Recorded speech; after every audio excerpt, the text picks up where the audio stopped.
എല്ലാവർക്കും നമസ്കാരം. ഇപ്പോ വെക്കേഷൻ ഒക്കെ അവസാനിച്ചിരിക്കുകയാണ്. ഒരുപാട് സിനിമകൾ ഇതിനിടയ്ക്ക് കണ്ടു കഴിഞ്ഞു. ഇനി അവസാനത്തെ ഒരാഴ്ചയാണ്. ഇനി അത് കഴിഞ്ഞാൽ സ്കൂളിലേക്ക് കുട്ടികളെയും കൊണ്ടുപോകണം. അപ്പൊ അതുമായി ബന്ധപ്പെട്ട തിരക്കുകളാണ്. സിനിമയ്ക്കോട് ഒരു ഇടവേള എടുക്കേണ്ടി വരും. ഈ ഒരു അവസാന ആഴ്ച ഏത് സിനിമയ്ക്ക് പോകണം എന്നൊക്കെ ആലോചിക്കുന്നുണ്ടാവും. അതായത് ഇനി പഠനമായിട്ട് പോകുമ്പോഴും അവസാനത്തെ ഒരാഴ്ചയിൽ ഒരു റിലാക്സേഷന് വേണ്ടിയിട്ട് ഒരു സിനിമയ്ക്ക് ടിക്കറ്റ് എടുക്കണം. ഈ സമയത്ത് നമ്മൾ മുമ്പിൽ ഒരുപാട് ബിഗ് ബഡ്ജറ്റ് സിനിമകൾ ഇറങ്ങി ഹിറ്റുകളൊക്കെ നേടി അതിനിടയിൽ ചെറിയ സിനിമകൾ വിജയിച്ച് അങ്ങനെ മുന്നോട്ട് പോവുകയാണ്. അപ്പൊ ഈ ഒരു ആഴ്ച റിലീസ് ചെയ്ത ഒരു സിനിമയെ കുറിച്ച് നിങ്ങൾ അറിഞ്ഞിരിക്കണം. പറ്റുമെങ്കിൽ സിനിമയ്ക്ക് പോവും വേണം. ഇഷ്ടരാഗം എന്നാണ് ചിത്രത്തിന്റെ പേര്. ജയൻ പൊതുവാളാണ് ചിത്രം കഥയും സംവിധാനവും ചെയ്തിരിക്കുന്നത്. ഈ സിനിമയെ ഏറ്റവും കൂടുതൽ എനിക്ക് ശ്രദ്ധ നൽകിയത് യൂട്യൂബിൽ ഞാൻ ഒരു പാട്ട് കേട്ടു. നമ്മുടെ വിജയ് യേശുദാസാണ് ആ പാട്ട് പാടിയിരിക്കുന്നത്. അടിപൊളി പാട്ടാണ്. ഇപ്പൊ തന്നെ ഏകദേശം 10 ലക്ഷത്തിന് മുകളിൽ വ്യൂസ് ഒക്കെ അതിന് വന്നു കഴിഞ്ഞു. ട്രെൻഡിങ് ആണ്. ഇപ്പൊ തന്നെ ആൾക്കാർ അറിഞ്ഞു കഴിഞ്ഞു എന്ന് വിചാരിക്കുന്നു. പക്ഷേ ഈ സിനിമയൊന്നും ചിലർക്ക് ഇങ്ങനെ അറിയാത്തതുണ്ടാവും. അത് ഇഷ്ടരാഗം എന്ന് പറയുന്ന സിനിമയാണ്. പുതുമുഖങ്ങളാണ് കൂടുതലും. നമുക്ക് അറിയുന്ന പലരുമുണ്ട്. നമ്മുടെ മറിമായത്തിലെ താരങ്ങൾ ശ്രീകുമാർ, ഉണ്ണി, അങ്ങനെ കുറച്ച് പേരൊക്കെ നമ്മുടെ പരിചയത്തിൽ ഉണ്ട്. കൈലാഷ് ഉണ്ട്. അങ്ങനെ കുറച്ച് നടന്മാരൊക്കെ ഉണ്ട് നമ്മുടെ പരിചയത്തിൽ. കുറച്ച് പുതുമുഖങ്ങളുണ്ട്. പുതുമുഖങ്ങൾക്ക് ഒരു അവസരം കൊടുക്കുക എന്നുള്ളത് ഈ കാലഘട്ടത്തിൽ നമുക്കറിയാം അധിക സിനിമകളിലൊന്നും ഇപ്പോൾ പഴയ പോലെ പുതുമുഖങ്ങൾക്ക് അവസരമില്ല. അപ്പോൾ അതിന് വേണ്ടത് ഒരു പ്രോത്സാഹനം തന്നെയാണ്. അപ്പോൾ ഈ സിനിമ കണ്ടു നോക്കുക എന്നതാണ് ഏറ്റവും വലിയൊരു കാര്യം. അപ്പോൾ വെറുതെ ഒരു സിനിമ കാണണം എന്ന ആഗ്രഹമുണ്ട് അല്ലെങ്കിൽ ബോറടിച്ചിരിക്കുകയാണെങ്കിൽ ടിക്കറ്റ് എടുക്കാൻ പറ്റുന്ന ഒരു സിനിമയാണ്. മിക്ക ജില്ലകളിലും തിയേറ്ററുകളിൽ സിനിമ ഓടുന്നുണ്ട്.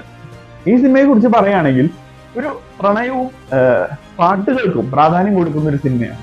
അത്യാവശ്യം നല്ല രീതിയിൽ പാട്ടുകളെ ആസ്വദിക്കാം. പഴയ കാലത്തെ ഒരു നൊസ്റ്റാൾജിക് ആയിട്ടുള്ള ഫീൽ കിട്ടുന്ന കുറച്ച് പാട്ടുകളുണ്ട്. ഇന്നത്തെ കാലത്തേക്കും പോകാം. അങ്ങനെ ഒരു കഥയുമായി ബന്ധിപ്പിച്ച് തന്നെ കുറെ പാട്ടുകളൊക്കെ ചേർത്ത് നമ്മളെ ത്രസിപ്പിക്കുന്ന ഒരു സിനിമ തന്നെയാണ് ഇഷ്ടരാഗം. കഥയിലേക്ക് വരികയാണെങ്കിൽ ഒരു കോളേജ് വിദ്യാർത്ഥി ഒരു പെൺകുട്ടിയുമായിട്ട് പ്രണയത്തിലാവുന്നു. ഒരു ദിവസം അവർക്ക് റിസോർട്ടിലേക്ക് മാറേണ്ടി വരുന്നു. അതിന് സുഹൃത്ത് കാരണമാകുന്നു.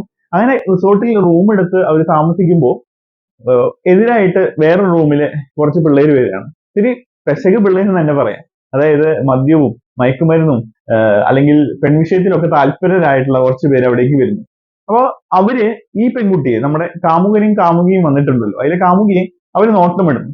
ആ പെൺകുട്ടിയെ പ്രണയിക്കണം അല്ലെങ്കിൽ അവരുടെ ആവശ്യങ്ങൾക്ക് ഉപയോഗിക്കണം എന്നൊക്കെ തീരുമാനിക്കുകയും അതിനുശേഷം അവിടേക്ക് കൈലാഷിന്റെ ക്യാരക്ടർ വരികയും ഒരു പെൺകുട്ടിക്ക് 18 വയസ്സ് കഴിഞ്ഞെങ്കിൽ പ്രായപൂർത്തിയായെങ്കിൽ ഒരു ചെക്കനും ആ പ്രായപൂർത്തിയായിട്ടുണ്ടെങ്കിൽ അവർക്ക് ഒരുമിച്ച് ജീവിക്കണമെങ്കിൽ എവിടെയും അവർക്ക് ഒരുമിച്ച് ജീവിക്കാം. അതിൽ തെറ്റൊന്നുമില്ല എന്നുള്ള വലിയൊരു മെസ്സേജാണ് പുറത്തേക്ക് നൽകുന്നത്. അതിനൊപ്പം തന്നെ ആ ലൈഫിലേക്ക് പല പ്രശ്നങ്ങളും പ്രതിസന്ധികളും ഒക്കെ കടന്നു വരികയാണ്.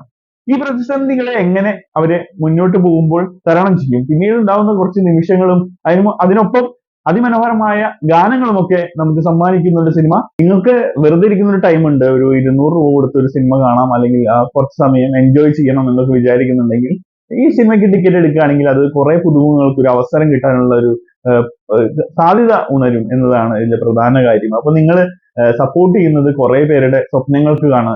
കുറെ ബിഗ് ബഡ്ജറ്റ് ഒന്നും വേണ്ട ഈ നാട്ടില്. സാധാരണക്കാർക്കും സിനിമയിലേക്ക് എത്താം എന്നുള്ളതിന്റെ ഒക്കെ ഒരു ഉദാഹരണമായിട്ട് നമുക്ക് ഈ സിനിമയെ കാണാം. അപ്പോ തൊട്ടടുത്തുള്ള നിങ്ങളുടെ തിയേറ്ററുകളിൽ ഇഷ്ടരാഗം കണ്ടു നോക്കുക, അഭിപ്രായങ്ങൾ പറയുക. ഇഷ്ടപ്പെടാം, ഇഷ്ടപ്പെടാതിരിക്കാം. അതിലെ പാട്ടുകളെ കുറിച്ചും സിനിമയെ കുറിച്ചും ഒക്കെ നിങ്ങൾക്ക് അഭിപ്രായങ്ങൾ പറയാം. മറ്റൊരു വീഡിയോയിലൂടെ നമുക്ക് വീണ്ടും കാണാം.